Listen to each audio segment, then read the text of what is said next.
Okay, ladies and gents. So we are now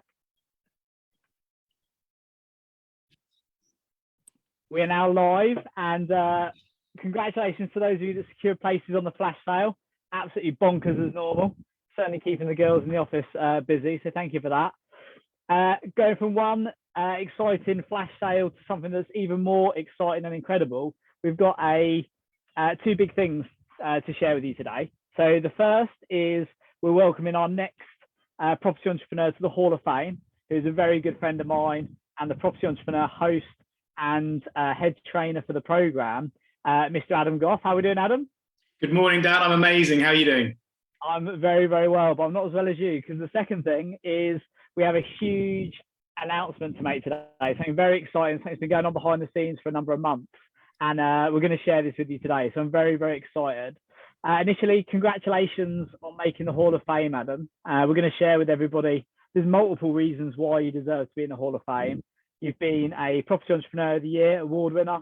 You've progressed to the host, into head trainer, and now actually the head of Property Entrepreneur. And all of those contribute, and you'd be welcomed into the Hall of Fame with those independently. On top of that, we've got something amazing to share today, which has put you as the hallmark of the Property Entrepreneur and exactly what we want to inspire everyone to achieve. So before we get into that, for anyone who's not met you previously, do you just want to give everyone a quick introduction, who you are, what you do? Absolutely, yeah. So my name's Adam Goff.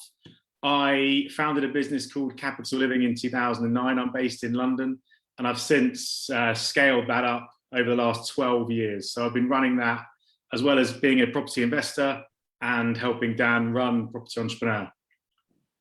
Very good, very good. And we've been working together for a few years now. How long have you been on Property Entrepreneur? Yeah, so well, I joined Property Entrepreneur in 2017, and where I was then was I'd been lucky enough to have a little bit of success with the business. I started my first rent-to-rent. Capital Living is a rent-to-rent HMO business. Well, it was predominantly, and I started that and went through all of the trials and tribulations that you can imagine of going through a business. So starting it out in my bedroom, hiring my first member of the team who was my housemate, basing it in a basement in one of our houses, getting our first office, scaling it like absolute crazy when the market was really hot, and we definitely found a formula that worked. Trying to run a very complicated large business. I mean, we got it to about £3 million of turnover, and it was me and a handful of people younger than me, and I was only in my mid to late 20s. And we tried to, we did systemise it successfully. It took a long time. We built our own tech software to run the business, which was a whole other business and a massive investment that I made that I really wouldn't recommend anyone making unless they particularly love tech. And yeah, so by the time I'd met you, I'd been on a hell of a roller coaster of a journey.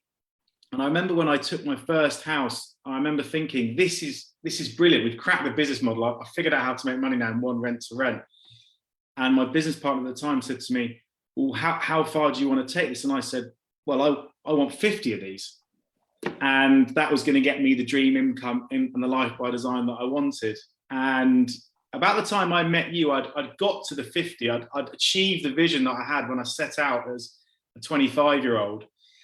And I'd achieved it in about 2016. And I was searching for what was next at that point. I wasn't quite sure. I had a real lack of clarity over what was next for me and for the business. And read an article in YPN featuring you, and realized you might know a little bit about what I was going through and what you were talking about. And that's what brought me to you back in 2017. Very good. So that was 4 years ago. Yeah. On my maths. You're clearly very established. I mean, when you and I met, I was like, I'm going to check this guy out before we welcome him aboard. And I was pretty impressed to Google your name and see your awards and your E4 documentary and all those things. So you're clearly very experienced at the time, but you still found the opportunity to come in. Having come in at that point, trying to find yourself, and then had the last 4 years. Before we go through the journey, 4 years later, where have you ended up now? What position? What have you done with the business? Where have you got it to? And what's your position where we are today, 4 years on? Well, that's what I'm really excited to announce. So it's I've never announced this publicly until now. And it's something that you and I have been working on for probably 18 months or so, I would say, truth be told. And the reality is that as of last week, I'm now retired. So I've now exited Capital Living.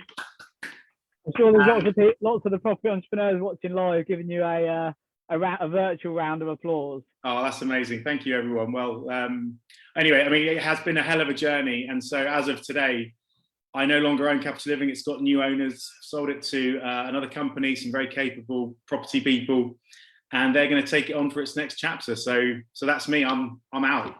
Company sold. Company Cash sold. in the bank. Cash in the bank. A retired man. Retired man. At what age? 37. 37. Retired with started, systemised, scaled, and then sold a business, and is now at the age of 37 officially retired, and not just retired to be unemployed, retired with a financial fortress, financial independence, and cash in the bank from all the hard work of building a business. So Adam, you and I have worked together very closely on it. You know how proud and how pleased I am for you. You deserve all the success in the world that you've had, and really excited for the next journey. There's going to be so many people listening to this now just thinking, how on earth did you do that? So you're already successful. You had the business. What have you done over the last 4 years to get it to a position where it was ready to sell, sold it for what you wanted, and then are able to actually retire on that and go and drink pina coladas or whatever it is you're going to do on the beach? Sip pina coladas in Marbella. So yeah, thank you very much. I mean, honestly, I just take this opportunity to say thank you for your support, because I literally could not have done it without you. I've told you that privately. So no man is an island, and behind any person there's a great team and a great support network, and I found that with you and Property Entrepreneur. So thank you very much. It means a lot. Pleasure. You're very welcome. What challenges have you had from in that 4 years? Lots of people have got businesses and they want to go through that journey. What problems did you have along the way? Well, like we say, the problems never stop. Every level's got another devil. So you might be sat there thinking, well, it was okay for him because he had 50 rents in London and he was on TV and all that sort of stuff, and he's got a big mouth and everything else. But the reality is we all have challenges, and every business has its challenges. And at the time I had a large business that was making good money, and I was able to take breaks, but it wasn't something that, well, I didn't really know. Like I said, I'd achieved my vision. I think the biggest problem we solved initially was clarity, because I said to you, I like to think of myself as a high performer.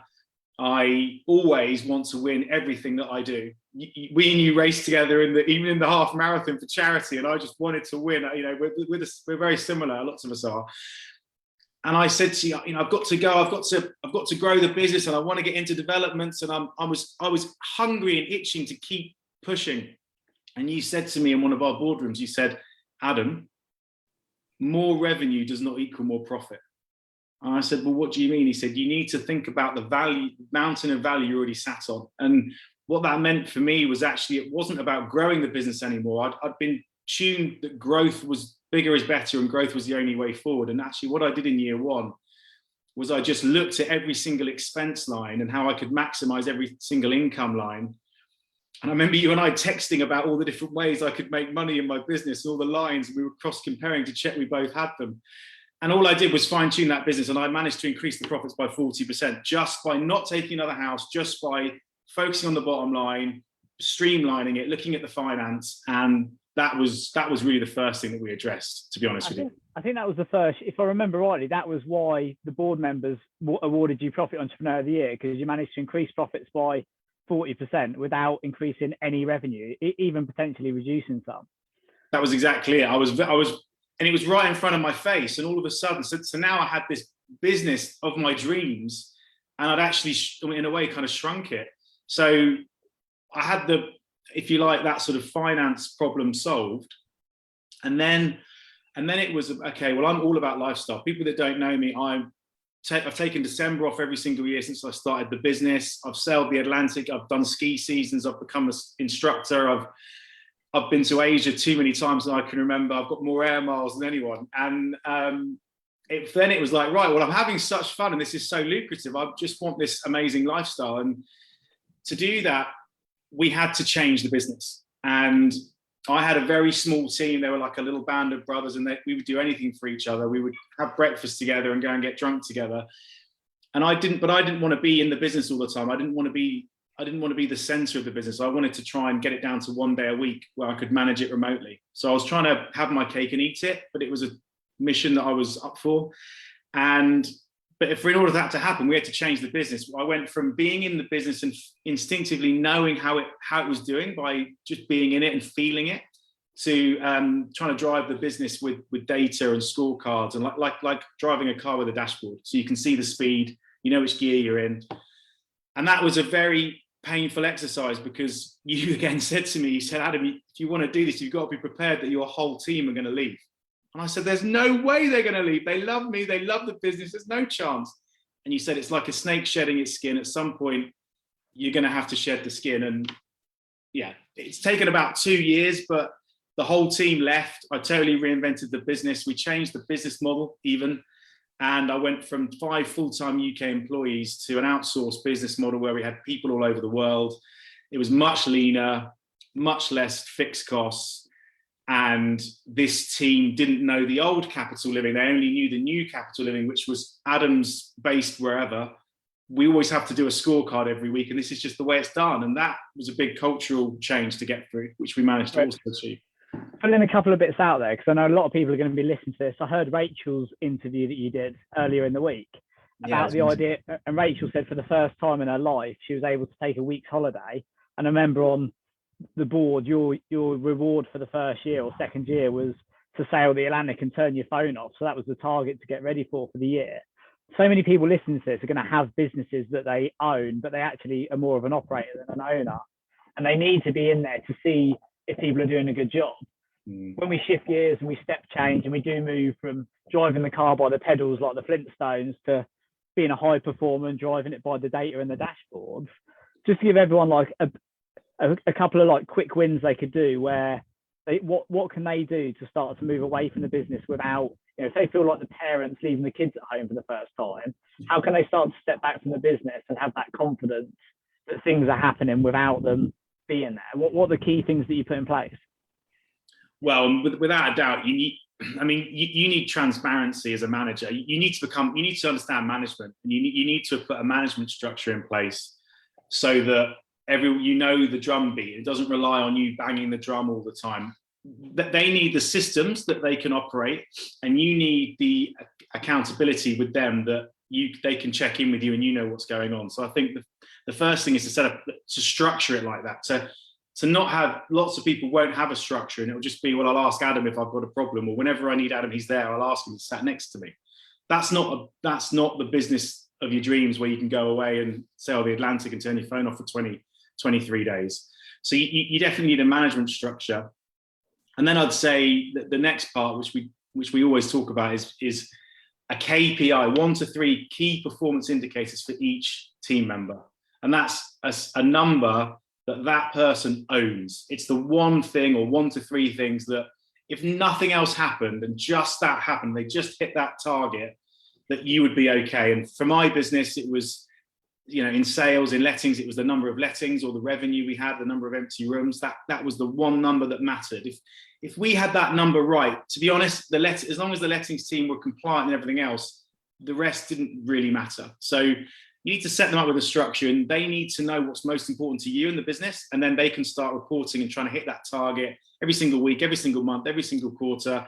And you can start to stand from the sidelines and cheer them on, rather than be every day, how many sales have you done? How many sales have you done? It's, come on, let's get to your target. Let's get to your target. And there's a big difference between the two, I think. So yeah, absolutely. And when people are approaching that, where we see people get this wrong a lot of time, when there are 2 things. The second is the point that Adam's raised. The first is when you put these data in, people think that you download a scorecard and you just put it into your business and say, what should I put in? What data needs to be in there?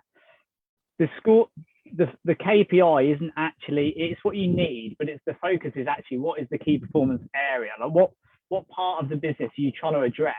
And don't go in there and say, right, I need a scorecard for everyone. You build them up as you go, and it's like, right, sales, what data is actually important? Probably lettings, conversion rates, and occupancy rates. So then you start tracking them. You decide where's a fair number. Probably start low, work it up, or start high, pull it down. you find that balance and that becomes your KPI. That's the logic of putting them in place, of getting scorecards and dashboards up and running. The reality though is that if those of you that are sitting there and you are in your business, you're still texting your team all day, you're sitting there next to them and you're doing that. If you are in that small business, band of brothers, having breakfast together, drinking together, the likelihood is when you start to introduce scorecards and management structures and frameworks and performance reviews, something very key is going to happen there. And this happens all the time. In order for a business to grow in the same way a snake or a crab does, it needs to shed its shell, or we call it shedding the skin. What's that like, Adam? Because if you remember, Akash and I had that conversation about 3 years ago, and I said, your team will. I said, I can take you on that journey, absolutely, but I guarantee your team will leave. And he said, no, that won't happen at RNT. I said the same to you. I said, you can do this, but I can guarantee you all your team will leave.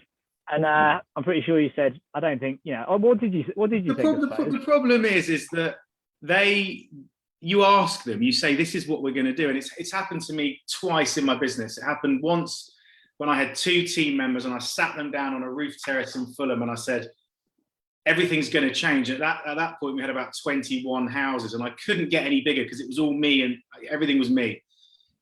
And that was the first evolution. I said, this is what's going to change. Here's the vision. And they both said they'd come with me and they both left within 6 months. So I had experienced it, but this time round, they'd all been with me for 3 years. They were loyal. And I said to them again, this is what we're going to achieve. And maybe I didn't say that I have to start reporting all this and do all those things you just said, but I sold them on the vision and they probably believed they were going to come with me. But just like you can't teach an old dog new tricks, once they've got into a routine and a habit, the moment you start saying, well, I need you to do a meeting with me on a Monday, I need you to check it on a Wednesday, I need you to send me everything you've done at the end of the week before you go home, they start bridling like a horse that's never been ridden before in a saddle. It doesn't want to ride you and it will buck you off. And that's people. And most people don't want to do it. They don't want to know, and they'll leave.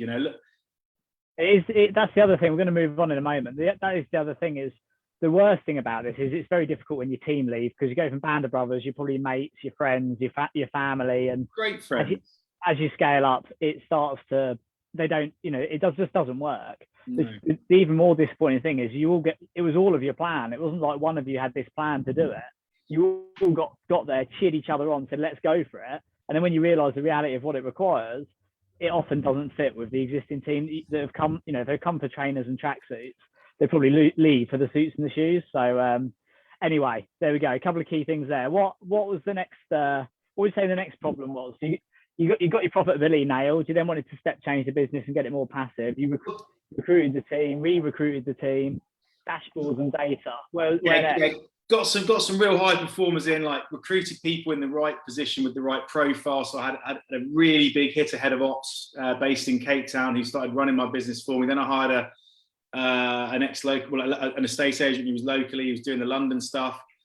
And I had some high performers, had a head of finance, and I was running the business about a day a week. And I was living around the world. I was in Cape Town, and literally, I'd literally just cracked it. And I'd booked my flights for 12 months to come to and from Cape Town, and come back for Property Entrepreneur in the month, and maybe see the London business and stuff like that.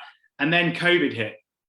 COVID came, and to be fair, we had our most profitable month ever. I think the December before COVID, we were full. I literally remember having no vacancies on the slide when you were teaching. 280 rooms, and we didn't have one empty night across the whole portfolio in December. Like life, thinking back now, I was on this unbelievable wave, and so everything was going swimmingly well, and then COVID hit. And COVID was it's not really listed as one of the 5 entrepreneurs' problems on the property blueprint. It was definitely a left field. Number 6 pandemic. Well, yeah, exactly. And we didn't know what was going to happen, but I tell you what did happen is my business was in the best position it could have been, because one of the issues I had before I met you was I almost grew myself bust. Actually, cash flow is the blood of a business, and I almost lost the business because we ran out of money, and I vowed never to run out of money again. And I always had a war chest, and I was well financed. And we went into the COVID into this fantastic position, but by mid to late summer, we were about 60 odd empty rooms. Now in London, it's, to give people who are listening some context, in a rent to rent business, you guarantee the rent to the landlord regardless. And I was going to say the other thing here as well, in London, Adam's rooms are like minimum £1,000. They're not 450 quid Midlands rooms. These are 60 grand a month you were missing.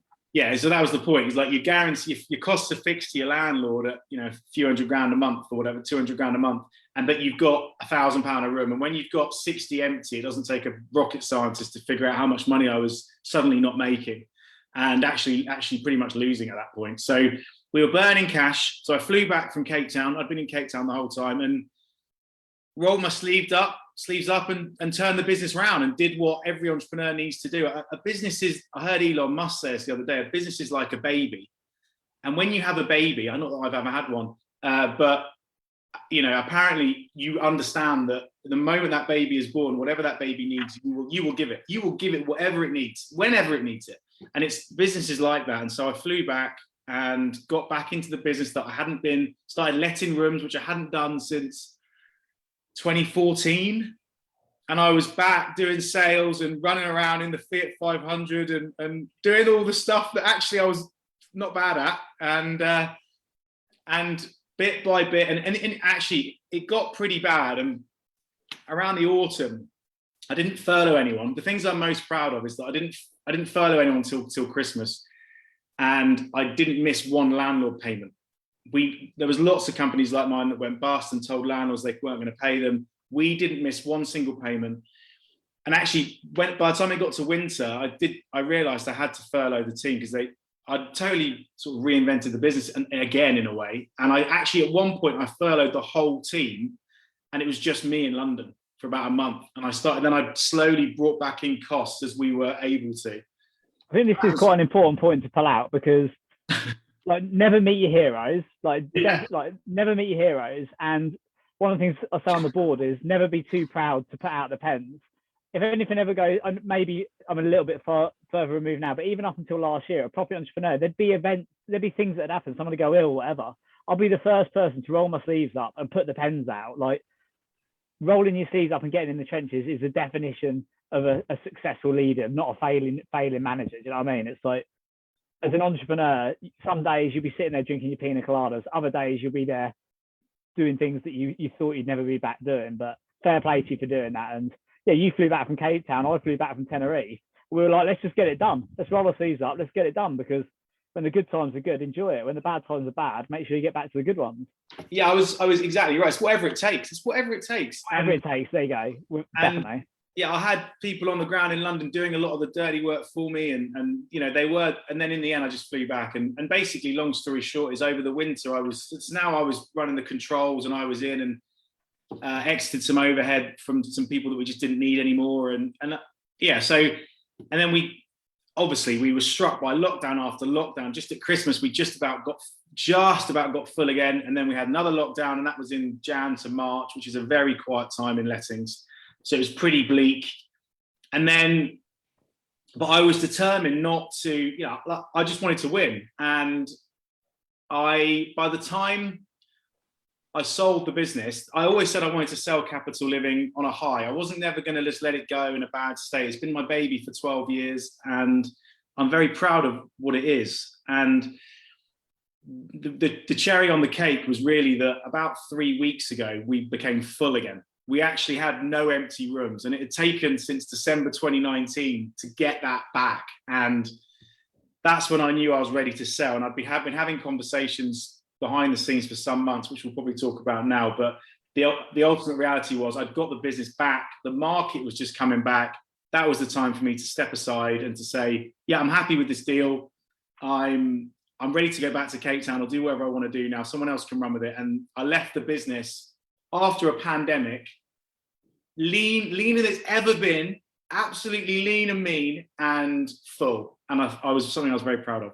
So yeah, and I'd say I'm not just blowing smoke. I would say I have very high expectations, but I would say you absolutely nailed that. And I'm proud of the way you dealt with it, proud of the results you got, and genuinely would not have expected you to turn that around. Genuinely, like looking at all the other business, I know the rental, the HMO market nationally like reasonably well, and there was a lot of bad stuff going on with HMO businesses in and around London, and some of them didn't even make it, and people doing bad things, even rent operators handing back properties.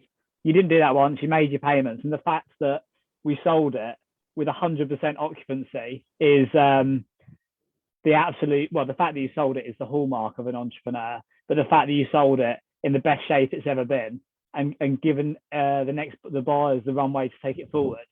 Yeah, I'm very proud of you. You should be very proud of yourself.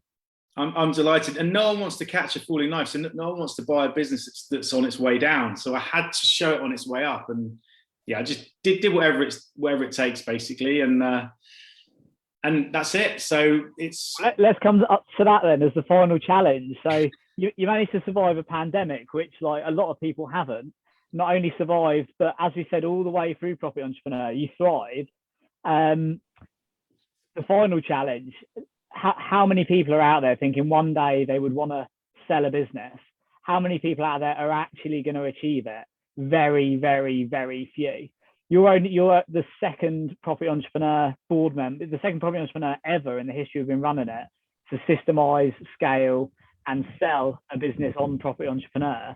And we've had hundreds of people over 8 years through the program.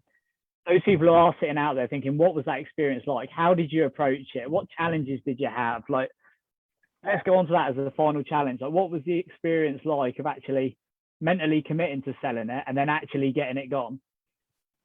Wow, it's it's funny because I always thought I would sell it, and I always wanted to sell it because I think it's completing the property entrepreneur's journey. And there's saying you want to sell it and giving it the lip service, and then it's the actual emotional letting go. And I realized actually the whole process we probably had a conversation about 18 months ago, and I thought I was ready then, and the reality was I was probably only ready about Christmas time. It took me a long time to basically, I don't know how to, it's quite hard to put it into words, but one of the main things when you're trying to sell is how much are you going to sell it for? That's the main thing. And unless you've got a very easy business where perhaps you know the value, in my head, I always had a number that I wanted to achieve. And actually, until you go to market, you don't know if that number's even real. So you have to actually go through a bit of a learning process where you're like, well, I don't really know what my business is worth. Some of you might be lucky and you might, but I didn't. And there'd been no big sales of rent-to-rent companies that I know of anyway. So there was a journey to understand. Just give everyone a little bit of insight there as well. One of my mentors who taught me M&A says, like, evaluation, because people will be sitting out, is it EBITDA? Is it multiplier revenue? Is it strategic sale? Is it roll-up? The definition of valuation of a business is worth what somebody is willing to pay for it. That's it. Like, somebody will pay it by what Facebook bought WhatsApp for 18.2 billion. It's never made a penny in profit because to them it was worth a lot of money. To other people it would have been worth £1. There is no real, there's obviously benchmarking like EBITDA, multipliers of revenue in the management space. But yeah, for those of you that are sitting there thinking, what is my business worth? Your business is worth what somebody's willing to pay for it. And that's going to be, what's the business like when you want to sell it? What's the market looking like at the time? And what access do you have to the potential buyers that could be out there to buy it? And then how do you pitch it? How do you negotiate it? And how do you close it? And as we both know, it's not always the easiest process. It's not. What I'd say is this is not for the faint. This is not for the faint-hearted. This is not something you do at a weekend. You wouldn't get to this level if you were faint-hearted. Like, you got to have a very very high pain threshold. So obviously you've got to get the business ready for sale, and it's got to tell a good story. I think that's the most important thing. If you're thinking about selling your business, make sure you're telling a story. Make sure the P&L is going up. Make sure your growth's going up. Your margin's going up. You need to tell a story. Someone has to come in and really buy that story and understand what's going on. And then the other thing is, like Dan said, that it's only worth what someone's prepared to pay. So actually, until you go to market and you start speaking to people and you have them submit offers, do you actually find out what the market is prepared to pay? And then you've got to get your head around whether that is a number you are going to be happy with. when you go to sleep for the rest of your life, are you going to be living in regret, or are you going to be living in peace? And that was something I had to come to terms with, as every entrepreneur does. And then once I'd sort of got to terms with that, then there's the transaction itself, and that is a whole nother level of. For that as well, when you're thinking about getting that mindset, so I'm broking a couple of deals for other people at the minute as well, and the conversation we're having at the minute is price is one thing, but there's also terms and speed. And as a seller, they are so crucial. Like that window of opportunity to sell Capital Living and have your attention enough to run it was very tight window. So speed was up there on our agenda, wasn't it? And then you're so right. I mean, it's not. So you think you're absolutely right, and you're basically you think it's all about the number, and then you get to a point where you realise it's not just about the number. It's, is this person actually going to buy it? Are they going to mess me around? Is this going to take 3 months or 3 years? Because my solicitor said she had a deal that took 2 years recently, and then you start to think, goodness me. So there's a lot more to it, and you think, no, it's all about the number for me. It's all about the number. I only care about the number. Well, actually, that's not true, because you do get messed around. There are tire kickers. There are people that promise the world and never deliver. And I thought, like, I don't know, I thought property was bad for, like, hoodwinking and gazumping, and M&A is a shark tank. Let me tell you something. It's a shark tank. M&A, yeah, and there's other sectors that I deal in as well. And I just think you think they're polished, but yeah, you really got to know what you're doing to play this game. So we were, we were very lucky in the end. We found a really good buyer. They didn't mess us around. They were, I'd been speaking to lots of competitors, and in the end, this buyer came to us, and they were sound. They were solid. They didn't mess around. And obviously, like any transaction, things happened, but ultimately we did the deal. Actually, bearing in mind how complicated Capital Living is and the amount of money we're talking about, it actually went through it in fairly good order, and everything's gone very, very well. And I've come out of the side of it now. I'm delighted with actually how the transaction went. So learned my lessons, but was very lucky in the end, I think. Yeah, and congratulations. Like, it's not for the faint-hearted. The fallout rate in property deals is 1 in 3. It's only 5%, which is 5 in 100, which is about what my maths is not fantastic, but only 5% of businesses that go up for sale actually sell. Is it? Yeah, and we did this off market as well. Remember, we had interested parties with fantastic prices, but as Adam was saying, the price isn't everything. So we went off market, got people teed up for it, and then when we made the decision, that was it, wasn't it? It was. I looked it up the other day. Do you know how long it was between saying we're going to get a deal done and actually completing? Please tell me. Well, bearing in mind, we had obviously other things going on for about 18 months. That time we had the call, and I said, look, if we're going to get this done, we'll get it done. It's 78 days to complete 78 days to complete on a transaction that's as big and as this is £multi-million London property portfolio and business. During COVID, yeah, with multiple stakeholders, parties, businesses that we had to roll up. It was, yeah. I hope it was worth the sleepless nights. We got it done. It was a very, I mean, like I said, I think you have to be in a good place if you're going to do the journey. You definitely need to get some good people around you who know what they're doing. And I had a fantastic solicitor, and she was excellent. And there's a lot of components to the deal. And it's not just about you, but you need to be prepared for sleepless nights. You need to be prepared to worry you. And I do carry my business with me. So it was definitely with me. But what can I say now? I'm, out the other side now. And so what's next? Ready for the next challenge. Absolutely. So like, genuinely, congratulations. That is the hallmark of an entrepreneur, is somebody who can start a business, systemise a business, scale a business, and then successfully sell a business and go out on a high. Like, congratulations. That is the absolute, the sell a business on a high and retire. You've done that and built your financial fortress at the same time and retire. And you are the first property entrepreneur to ever do that. That is the hallmark of entrepreneurship. So huge congratulations to you for that. Well done. Woo! Absolutely nailed it. Like, I knew, I obviously knew it would get done. I knew we'd get it done, whatever it looked like. If it took 7.8 years, not 78 days, I said we'd get it done, and we got it done. So yeah, huge congratulations to you for that. Before we go on to a few top tips, because everybody's sitting there, I don't think there's going to be anyone listening to this who's not going to think, I want to start a business, or I want to systemise a business, I want to scale a business, or I want to sell a business, or I want to retire. Every single person listening to this is going to want to achieve that. Before we go on to your top tips of how does somebody recreate your journey of the last 12 or 13 years, I just want to ask you initially, how would you describe the feeling that you've had over, so completion was the 1st of June, so you've been retired, obviously there's a bit of transition, but you've been retired for like 10 days or so. This first part of the journey, how's it feel? Can you believe that when I say you're retired? Like, you're actually retired. I'm still processing it, I'll be totally honest. It's I'm going to get you a t-shirt that says I'm retired. Honestly, like, it was always, retire young, retire wealthy was always my goal. And it's the penny is starting to drop. So I'd say I'm still I'm still getting anxiety about a business that I don't own. I still suddenly think, oh, I hope someone's doing that, or I hope someone's doing this, or so it's like losing a limb. You know, you still think the arm's there, and you go to use it, and it's gone. That's how I feel. How does that feel? It honestly feels so strange, because you have to tell yourself, no, it's not my problem anymore. And maybe I'll send a message to the new buyers and say, just to let you know, there's this.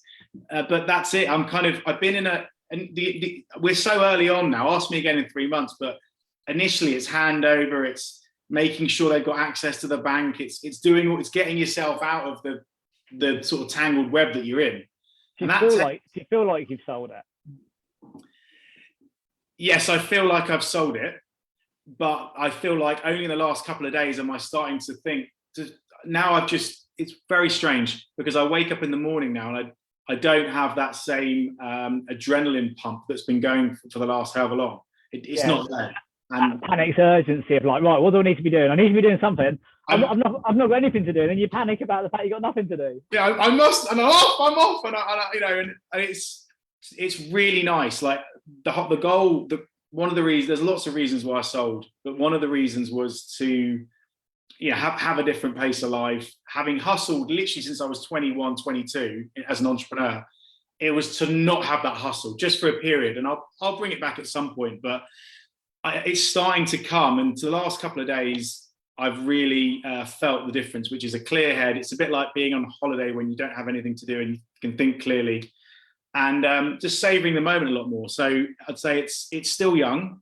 I'm not there yet, but I've got a week off book next week, and my life starts again from there, I guess. So. Absolutely. My biggest advice to you now with this opportunity, which I think for you is going to be a bit easier, but is often difficult for some people, is try not to fill that white space, try not to fill that, have your freedom and go and get bored, go and enjoy doing, I know you love traveling and doing fun stuff anyway, so it's not gonna be hard, but try not to just organically use that adrenaline to jump into the next thing. It'd be the easiest thing to do.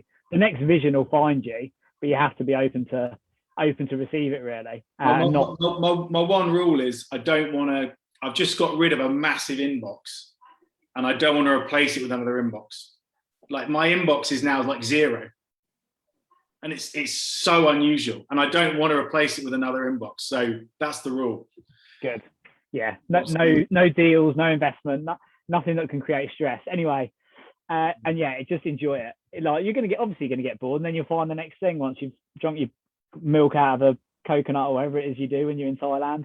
A few top tips before we round things up. Everyone's sitting there thinking, I want to be more Adam Goff.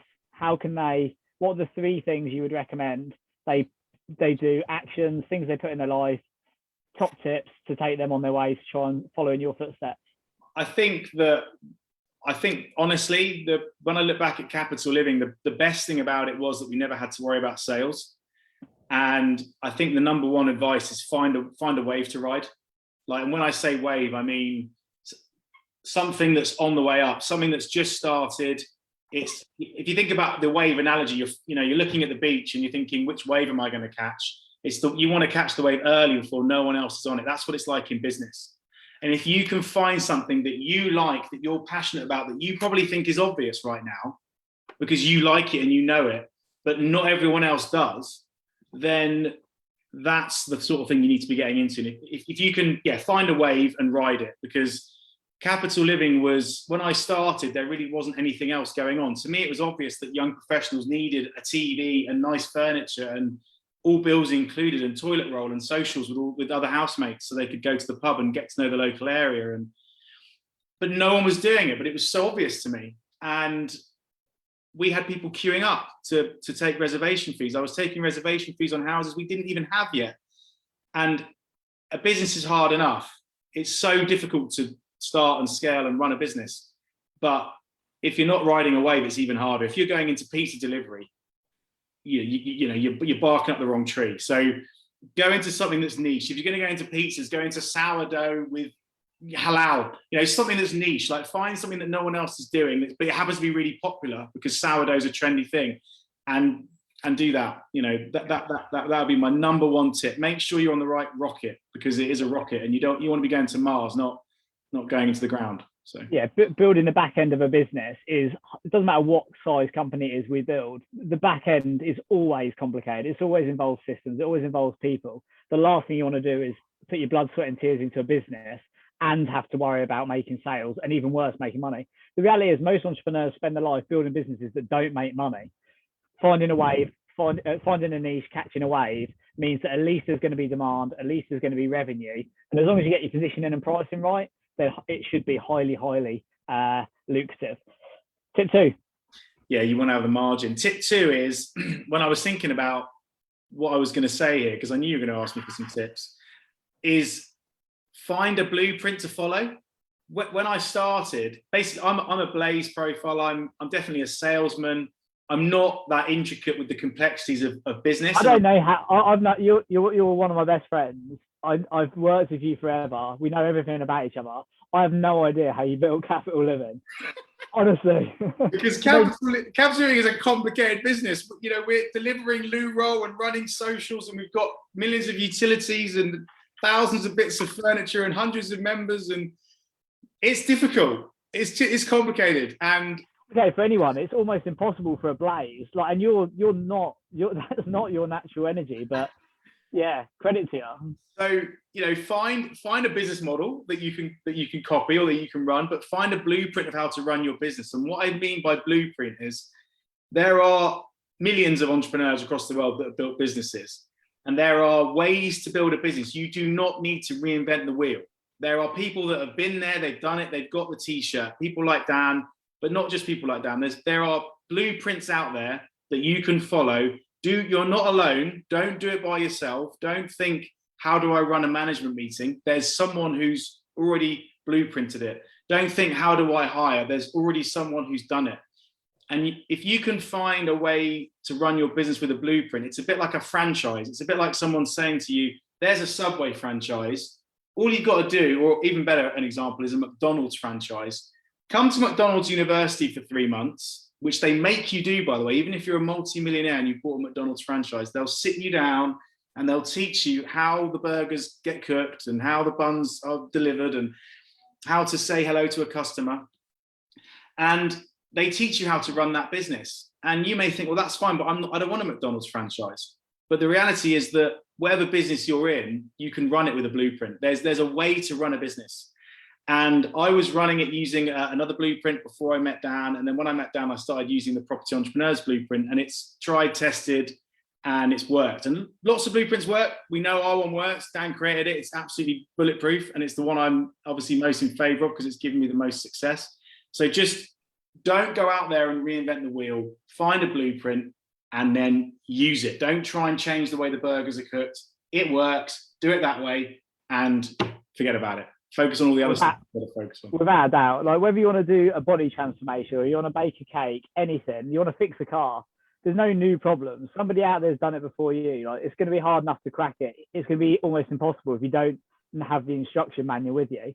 If you've not already listened to, I actually did a podcast on, this is for those people listening, on, I don't know what number it was, maybe 23, 24, called The Blueprint, and it will talk you through what a blueprint is, how to find it, and then how to execute. So check that out, and that'll be Adam's, that will support you with Adam's second top tip.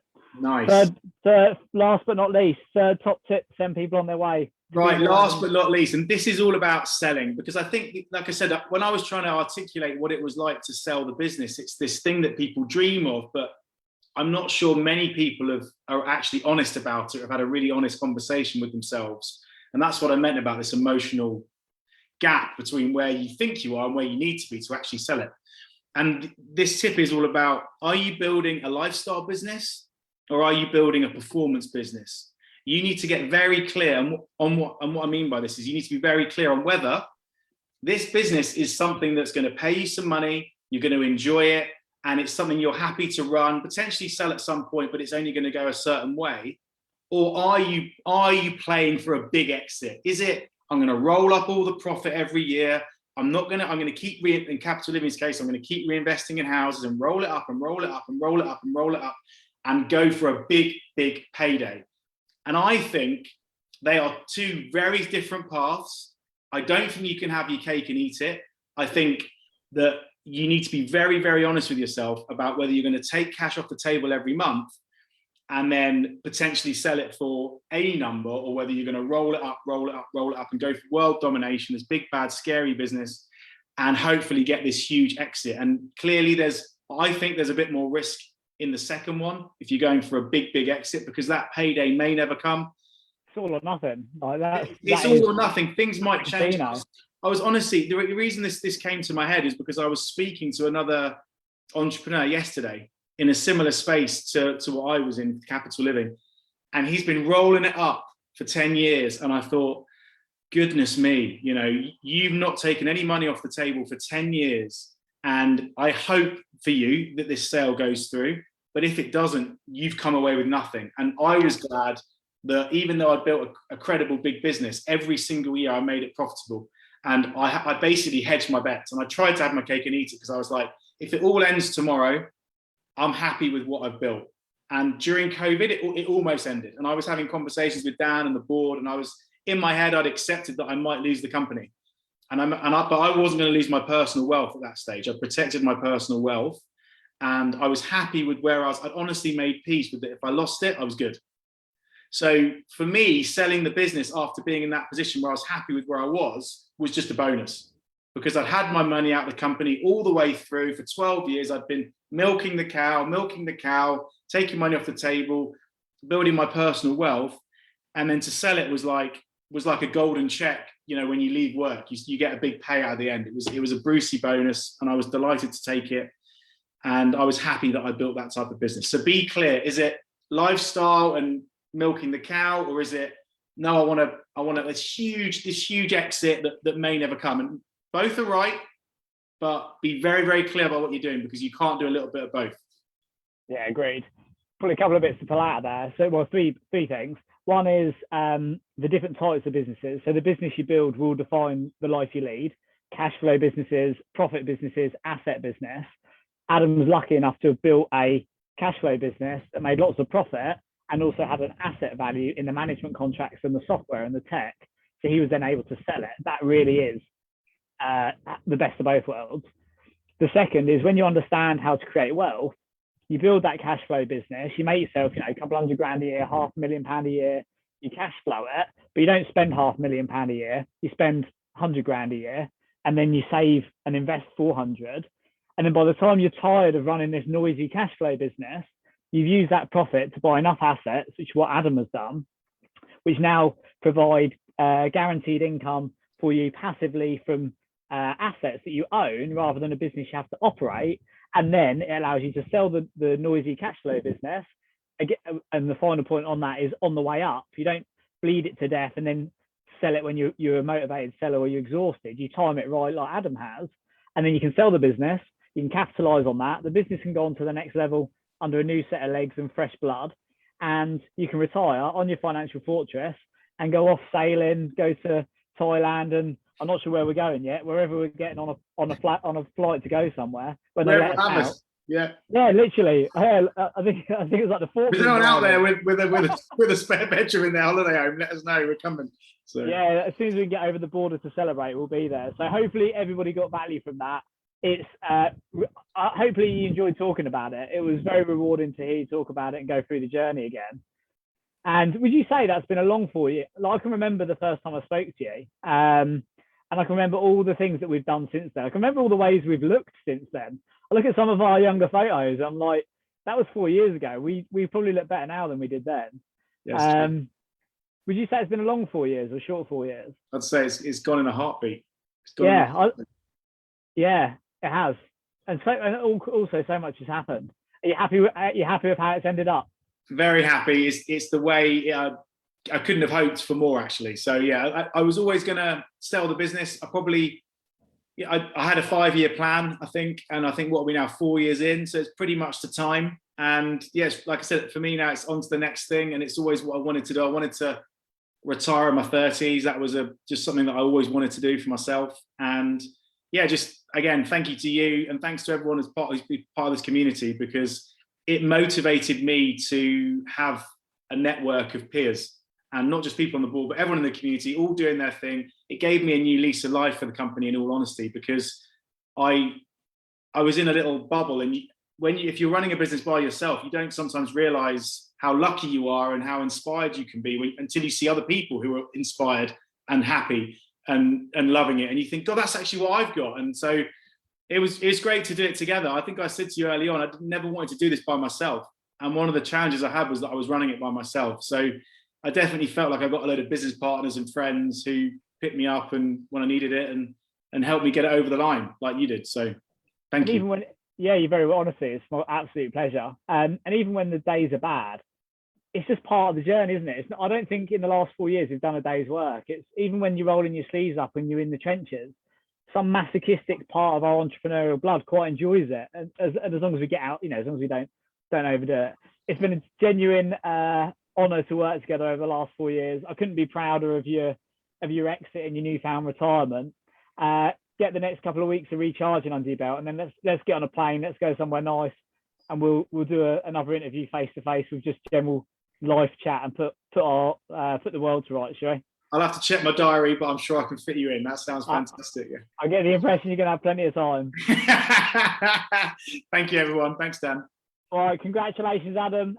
Property Entrepreneur of the Year, award winner, Property Entrepreneur host, head mentor of the program, and head of Property Entrepreneur, and now the first ever Property Entrepreneur to start, systemise, scale, sell, and retire his business. That is the hallmark of an entrepreneur. That is Adam Goff. Ladies and gentlemen, whether you're listening to the podcast or you're watching this live on Facebook, join me in a final round of applause and we'll send Adam on his way. Congratulations, Adam. Well done. Woo! Thanks, everyone. It's been a pleasure. Absolutely nailed it, mate. Enjoy your retirement. I'll catch you later. Thank you. All the best.